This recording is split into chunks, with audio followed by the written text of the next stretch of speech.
Ayan naman, dito sa video na ito, titingnan natin kung paano ginagamit ang Piso Wi-Fi. So, kung makikita nyo, buhay na po ang ating router at saka ang ating coin machine. So, ayan, paano connect ko? Buhayin natin. Ayan. So, makikita nyo yung Share Wi-Fi Unbound ED03.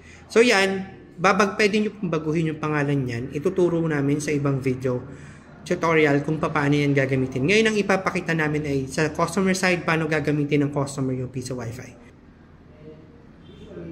Ayan, i-click. Tapos, pagkatapos i-click, ayan, makikita nyo na. Pinitin nyo muna yung insert coin.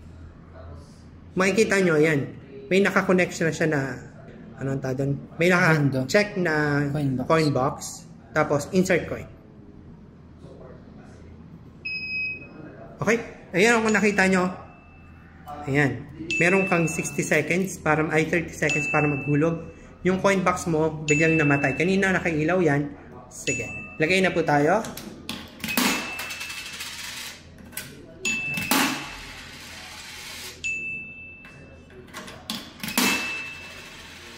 Ayan o, kita nyo?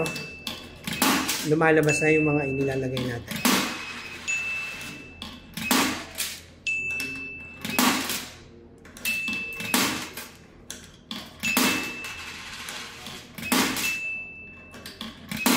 Ayan.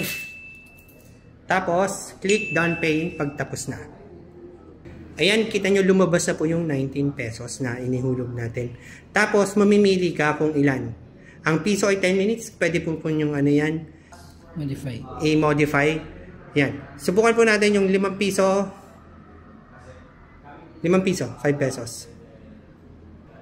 Yung piso lang sinubukan. So, yan. Ayan, nabawas na yung account. Tapos, meron siyang post function kapag gustong i-post.